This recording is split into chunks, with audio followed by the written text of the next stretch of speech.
Where I'm at? Where I'm at? Let me know where I'm at. Hold up, shorty, where I'm at? I'm on Howard, Coward. Just me and my bicycle. My bike. Just me and my bike. Just me and my bike. 22-year-old Vallan Francis was outside of his apartment building with his girlfriend Keisha and his 3 young children. As the young children played ball and rode around on their bicycles, Keisha noticed a man riding around on a bike of his own. Feeling concerned and wary, Vallan Francis informed Keisha that the man was part of a rival gang, known as PBG. Keisha had observed him ride eastbound on Arthur Street, before turning right down another street, in the direction of an alleyway behind their apartment building. Had he left the area, or was he planning something? Either way, something wasn't sitting right with the couple.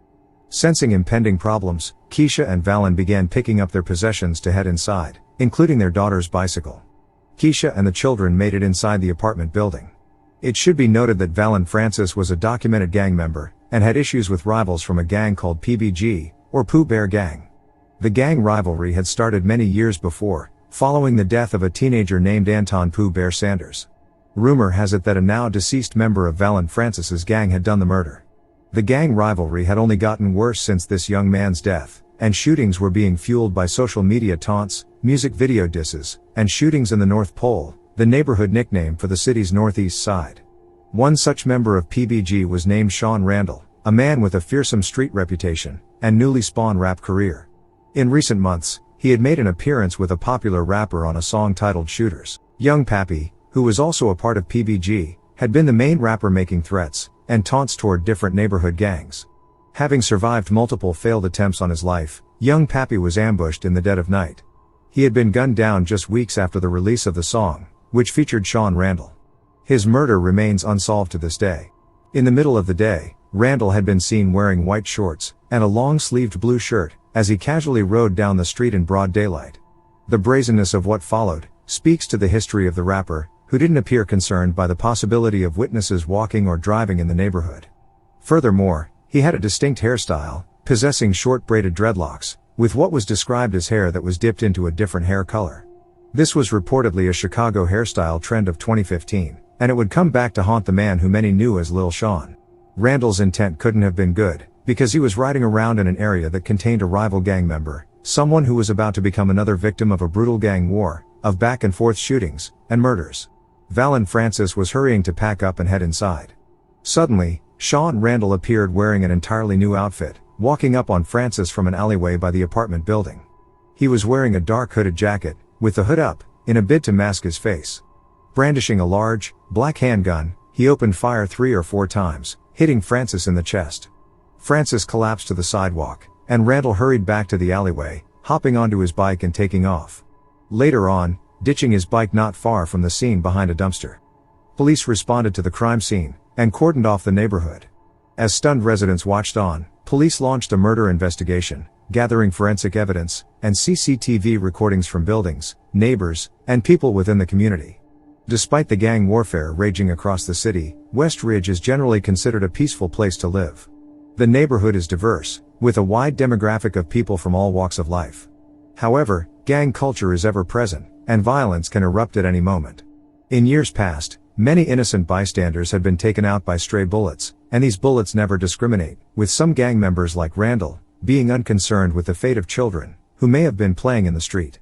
Realistically, you're never truly safe in Chicago, even when you're outside in broad daylight on a hot, summer's day. Vallan Francis was pronounced deceased at the scene, with Keisha leaving to go to a nearby hospital. I can't imagine the pain of having just witnessed your partner being murdered, and now understanding that you've got nobody around to help support your children. Keisha was left to process what had just happened, and was likely still in a state of utter shock. She had already noticed Randall's distinct dreadlocks when he was initially riding down the street, and having just witnessed her husband get gunned down by a real-life savage, she was all up for cooperating. Randall's poor attempt to cover his face with a tightened hoodie had failed, which underlines a serious lack of care on his part.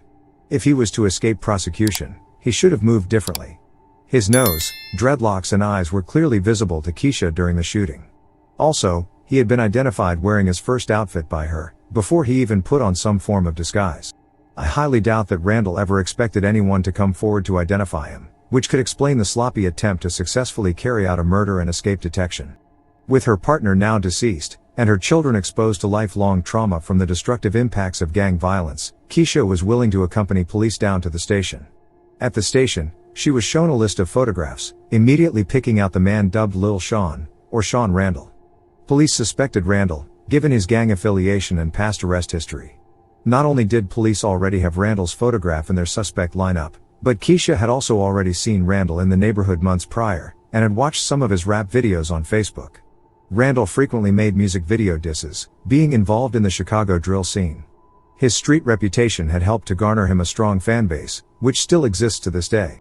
In addition to what she'd already told police, Keisha said that Shawn belonged to a gang that hung out on Farwell Street, with the gang running into problems with Howard Street, which was claimed by Francis's gang. Apparently, Keisha and Randall were friends on Facebook, but had never spoken in person. Why she was friends with a rival of her man is unclear, but it appears as though men involved in the gang lifestyle take the gangbanging stuff more seriously than the females. Meanwhile, Chicago police were putting together a case against Shawn Randall. They had retrieved a whole heap of evidence which would incriminate Randall, a man who was already well known to CPD. Behind a dumpster, they found a bike that had just been seemingly abandoned. It wasn't missing any parts, and had clearly just been ditched. Swabbing the bike for DNA, the rubber hand grip, and brake levers ultimately came back as a match to Shawn Randall. Additionally, police secured CCTV surveillance from a nearby building to create a strong case. This showed Randall in the neighborhood. Moreover, Randall had been on electronic monitoring at the time of the murder. This was from a 2014 case.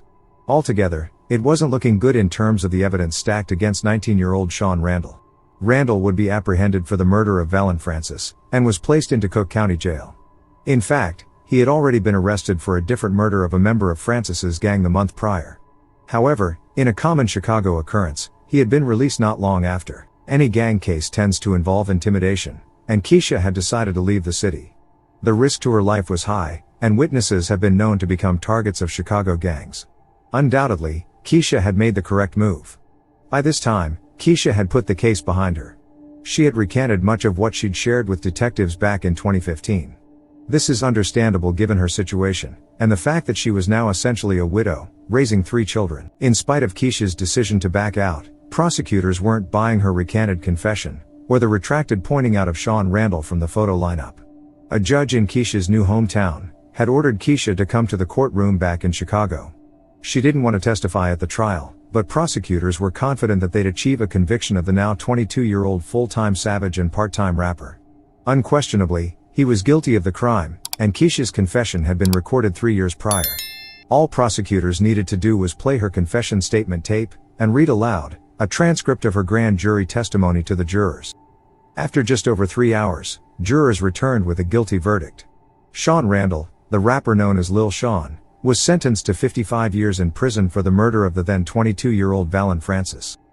The murder of 22-year-old Vallan Francis was tragic, but he was involved in a gang lifestyle and knew the risks of being a part of that culture.